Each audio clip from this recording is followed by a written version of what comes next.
Hi everyone, we're back with another trust and estate quick tip. So today we're going to talk about probate. What is probate anyway?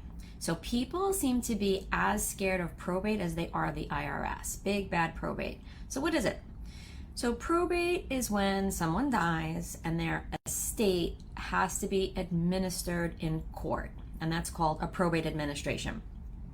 Not every estate has to go through the probate process. Probate, I always say, is like a title transferring process. If someone dies owning an asset that doesn't pass some other legal way, it has to go through the probate process in order to pass along to your heirs or beneficiaries. Any type of asset could potentially go through probate.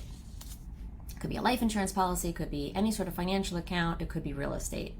Things that don't have to go through probate are things that designate a beneficiary, which is TOD, POD, ITF, beneficiary designation, all the same thing, assuming that beneficiary is actually alive.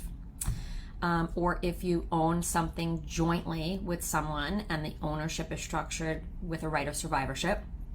So if you own a piece of real estate that's jointly owned but it's tenants in common, your piece, your half, or your percentage will go through the probate process. So probate is avoidable. It's not the end of the world if something does go through probate, but it can be expensive.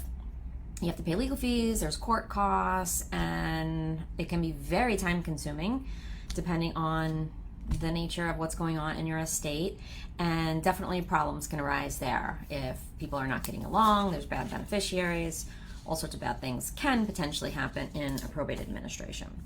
There is no additional tax that's due. A lot of people think my estate goes through probate, I have to pay a bunch of taxes, and that's not the case at all. So probate is a court process to transfer your assets to your beneficiaries, and it is avoidable. Give us a call if you want to discuss or have any questions on how you can avoid it.